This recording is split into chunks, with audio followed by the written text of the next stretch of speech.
I am very excited about testing these irons in this bag today because they feature a technology that is normally seen in drivers only, but this brand has brought it to the irons. They claim you are going to hit the ball straighter even when you misstrike it, like really straight. Let's dive into it and see if these irons are the real deal or not. Avoda, that's the brand of these irons. Now, some of you real golf geeks would have heard of that brand before. They have been used by top players. Bryson DeChambeau won the 2024 US Open using these irons. Jason Day recently using these irons had a tied second finish, only to lose out to Scottie Scheffler. These irons feature a really different looking face. Irons normally have loft, of course they do. These irons have loft as normal, but they also feature what a driver has. Now, if you look at a driver face, there's obviously not as much loft, about 9-10 degrees, but the driver face is curved. It's curved for a reason. When the ball hits the club face, certainly from the toe or the heel, there's what's called gear effect takes place, where the club head and the golf ball, pretty much almost like two wheels coming together, and it causes the golf ball to turn either left if you hit the toe or right if you hit the heel. The reason why drivers have curved faces is to project the ball further to the right if you hit the toe. So when it does curve left, it goes closer to your target. It's the concept anyway. And if you hit the heel, the ball starts more to the left before it curves to the right and again, finding target. A couple of years ago, when TaylorMade brought in twist face on their driver, they really talked about the story of how even they'd curved it even more and twisted it on an angle. These irons have curved faces. So from the center point, the toe flares open, the heel almost flares inwards. It's subtle, but it's noticeable. Like when you look down, you can tell it's curved. Now, I'll be honest with you, that's quite off-putting because your brain is like, hold on a minute. If that face is curved, surely it's not going to help the ball go straight. Surely it's going to ping off to the right or ping to the left. I get that fear. But again, the way that the driver works, this is supposed to work in exactly the same way. That's a lot of talking. Let's get hitting. I'm going to start off with a 7-iron first. I'll come into more detail in a minute. Let's start off with a 7-iron. 31 degrees of loft. I got fitted for these irons. Avoda are a huge supporter of graphite shafts. They believe they're lighter, stiffer, and more stable while still getting more club head speed. We've got fitted for a graphite shaft. This is a KBS PGI 100 Players graphite iron. And also, I suppose maybe inspired by Bryson when he used these irons, I got fitted for these jumbo grips. These are the JMX Zen Light. Believe it or not, these are one of the slimmer jumbo grips. Some go really, really big. Right, come on. Let's put that bag over there so we don't, I was gonna say don't bend the face. It's already bent. I've got the flag out there at 180. I have hit some shots with my normal iron and we'll look at the results at the end of this video to see how this iron compares. Now, I must admit, behind the ball, that looks so bizarre. It's subtle, but it's obvious there. Wait till you see the 4-iron, because as the club goes longer in the iron, the curve gets more extreme. So the 4-iron, I mean, it looks bizarre. You get less curve in the pitching wedge. What I'm interested to find out here, with these curved face irons, do you need speed to make these work? What happens if you hit more of a knockdown shot? Are they straighter than a normal flat-faced iron, so to say? I've got a lot of questions to answer in this video. So before we do, 31 degree 7-iron, jumbo grip, which I'm comfortable with the thicker grip. I don't mind that at all.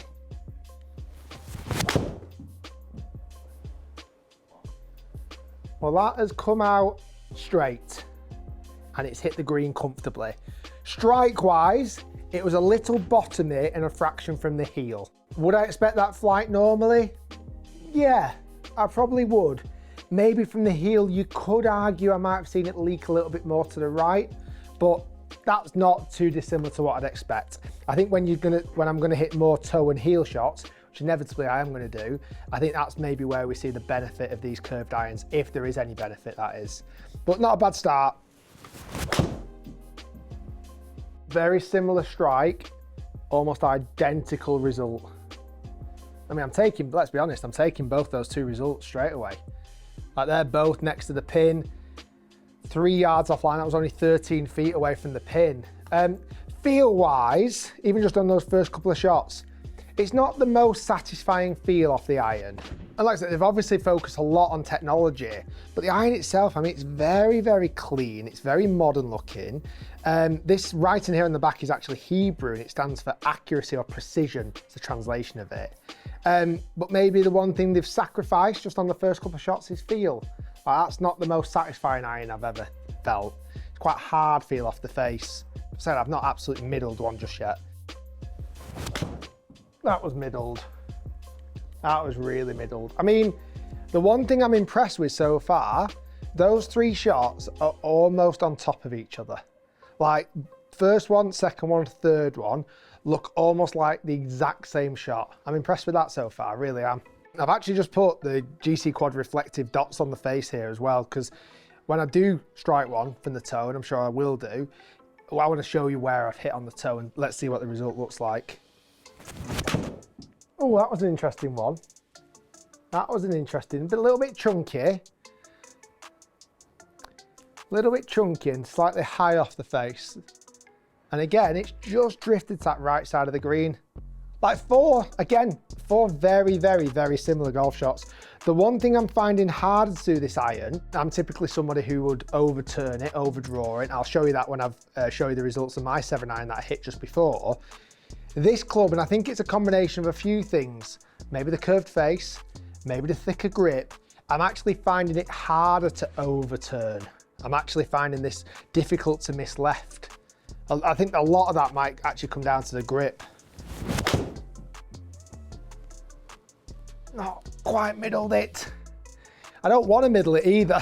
I want to see what it looks like. That was again low heel. Yeah, looking at that, you can actually see very, very, very low heel strike.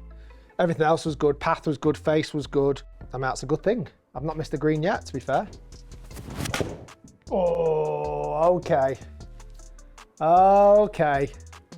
We just unlocked the sweet spot, ladies and gentlemen. We have just unlocked the sweet spot. That was a different feel. That had a nice sensation to it. Right in the middle of the club face. Great carry distance, 181, decent spin rate, 6,400. It's interesting, again, it's not missed left. It's come out, you know, it's missed a middle line by 1 yard to the right. My good. So far, so good. I feel like I need to hit a few more shots. Okay, it didn't take us long. It didn't take us long. Right, we need to do some investigation work about that shot. Let's have a look at the screen for a sec. Now, what I need to see here is, was it the strike or was it something else? Strike was slightly low heel, not terrible. I mean, not far from the sweet spot, to be honest with you. Path was incredible. It's actually 0.0. Face was 4.1 degrees closed. Now, being honest with you, if your face is that far closed, it doesn't really matter what the face is doing, you are going to miss target left. Like, that's inevitable. I'm actually just surprised that number's so high when I'm using such thick grips. I can still shut the face using these thick grips, which I didn't think I could. Okay, so that's not strike related. That's more face at impact, me kind of shutting the face down too much. But that was the first time I missed the green. The one thing, it went bloody miles. Like, that went a long way. The one that I've not seen yet is this, what happens when I hit the toe. I've not seen that shot just yet. I don't want to force it, I want it to naturally happen. That was a bit more toey. That was a little bit more toe side of centre. But was it? Was that just my feeling, or was that actually the truth? I actually felt like it was a little bit more toe side of centre, that one, but that was right in the middle. Oh, that was toey. That was one that was from the toe. I'm not expecting that ball flight for such a bad strike. That was much more of a toe-centered strike. I mean, it felt like I hit there, if I'm honest with you. That was more of a toe-centered strike. Honestly, I know when I hit that shot, when I look up, I hit that strike, and I look up, and my feeling is that's gonna miss left. That's my feeling. We actually look at that result, and it's actually missed right by 1.5 yards. What it hasn't maybe done as much, I'm expecting that result because it started further right and then came back to the middle. It's kind of just gone dead straight. Like it's gone very, very straight for such a toey strike. I suppose that kind of is working together. It's a very difficult thing to feel, get across in a review, or be able to really, really scientific, almost test this thoroughly. I mean, I feel like you need to test it on a robot almost more than anything. But if you were to ask me so far, I am impressed. Like I'm hitting a lot of very good golf shots, a lot of shots that are hitting the green. And that's kind of telling me something straight away. Right, let's switch over to pitching wedge. I'm just gonna hit a bunch with that, and I desperately want to show you the 4-iron. And listen, things are going pretty well so far, but there's kind of 2 catches. I'll come on to it in a bit. One of them is how extreme the 4-iron face is. And another one is, I mean, it's a pretty big catch, I'll be honest with you. Okay, pitching wedge, 45 degrees of loft. The curve is nowhere near as extreme. In fairness, I can almost hardly tell that this face is curved at all. It looks like a normal pitching wedge to me.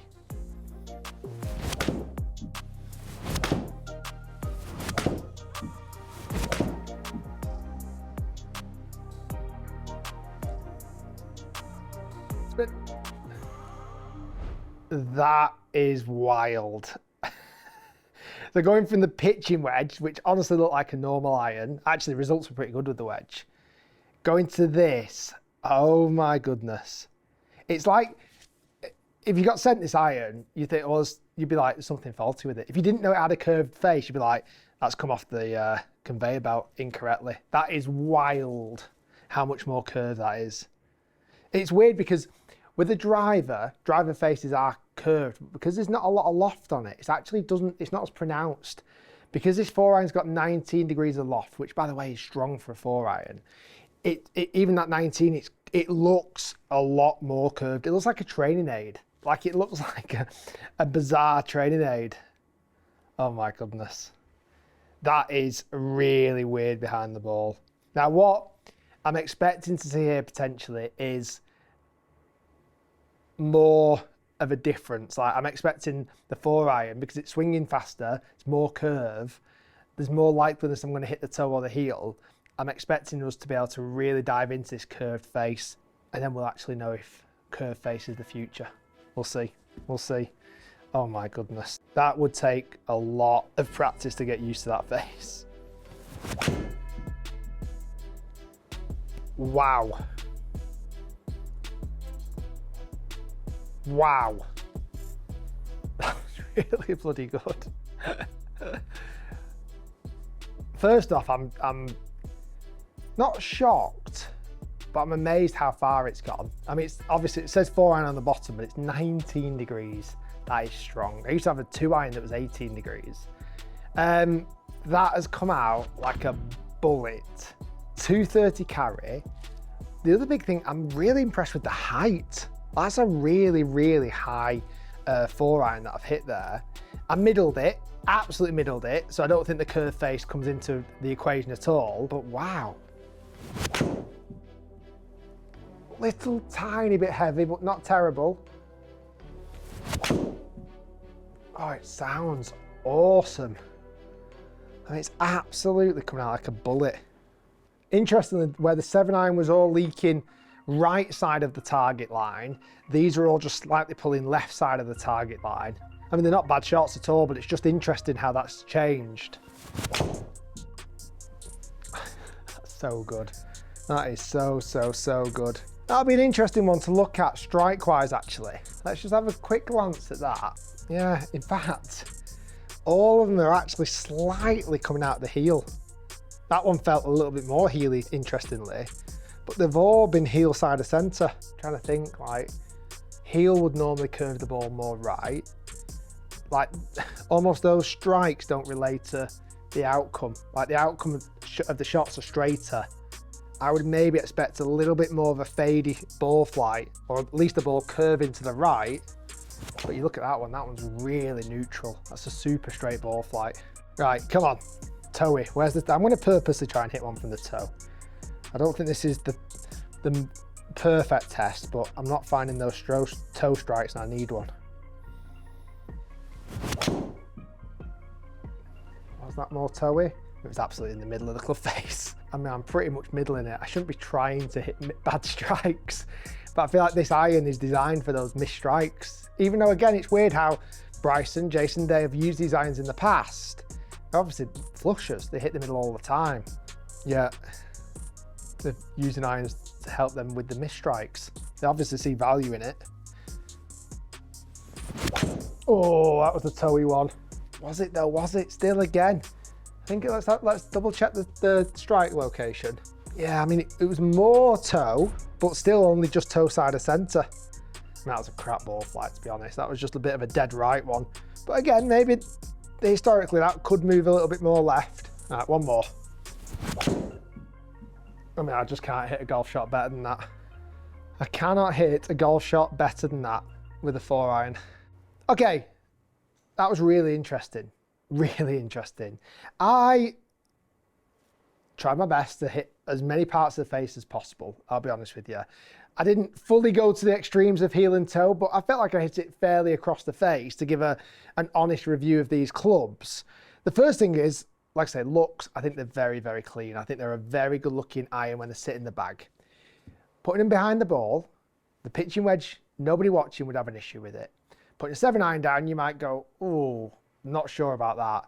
Putting the 4-iron down, I genuinely think most of you would just look at it and go, nah, it's not for me. I can't hit that. That's one big catch for these irons. I really think looks behind the ball, it's very different to a traditional looking iron. The other big catch is the price. Not talked about the dollars yet. From 4-iron to pitching wedge, they are priced at £2,947. They're £3,000 a set of these irons. It's crazy. Now, that can fluctuate whether what shaft you get, etc., etc. But the ones that I got, 2,947. They do come in single length as well. They come in combo sets. They very much change and vary the length of the irons. I've gone with obviously the combo irons today with the length. So, or traditional lengthing. That's pricey. Very, very, very costly. But the answer is, do they work? I would say I was impressed when I hit these irons today. I was impressed. Looking at the pitching wedge first off, it didn't do a great deal. It hit the green, plenty, 139 yards of carry distance, very high spin number, nearly 10,000, brilliant. The 7-iron, you saw the evidence. Apart from the one, I shut the face and pulled aggressively to the left, which to be honest with you, very much my responsibility. I actually took that one out of the data because it was so random and more down to me. Average carry distance 178 yards, spin rate 6,100 yards, and the dispersion was very impressive. Like very, very impressive. Even if I struck slightly heel, slightly toe, slightly bottom, slightly high, I was fine in hitting the green as long as my face was somewhat straight. And that's the big thing. If your face isn't straight, these irons aren't going to be some sort of miracle cure. I also hit my 7-iron earlier on. I carried my 7 174 yards, slightly weaker loft. But if we look at dispersion rings, the yellow is the Avoda, the blue is mine. They're quite close together. I would say the biggest thing is though, my irons definitely have more of a tendency of pulling to the left, where these irons favour a little bit more to the right. Is that curved face? Is that combating the gear effect? Is it the thicker grips? I do think these have a part in that, definitely. But I'm not disappointed by the dispersion at all. 4-iron, I was really impressed with that club. 224 carry, 3,500 spin, great ball speed, great flight, decent dispersion, like a little bit right, a little bit left, but overall very, very, very good. I also hit some knockdown shots with the 7-iron, thinking, is there going to be an issue here? If I can hit a softer one, is it going to work? Yeah, they still work. So going back to those questions earlier, do you need speed? I think there's an element of speed you definitely need. I think if you don't hit these fast enough, really fast enough, they might not work at all. Can you hit knockdown shots? Yeah, I think you can. We've proven that when I've tested it before. My other one is, why have other brands not done this? Like, if this is so revolutionary, if this is so cutting edge, surely other brands have tried this. Surely TaylorMade in their multi-million pound R&D development centre have gone, why don't we put a curved face on an iron? They would have tested it 100%. TaylorMade would have tested it, Ping would have tested it, Callaway would have tested it, Titleist would have tested it. Why do none of those brands bring out curved irons? Will they? Does it not work? Do you not see the point of it? I'm not sure. I liked these. I just don't know if there's a real huge future. Might be wrong, but I think unless other brands start catching on to this, I think these could be very, very, very expensive and niche products. Guys, thanks for watching. Stay tuned, lots more to come. Be sure to like and subscribe, and we'll see you next time.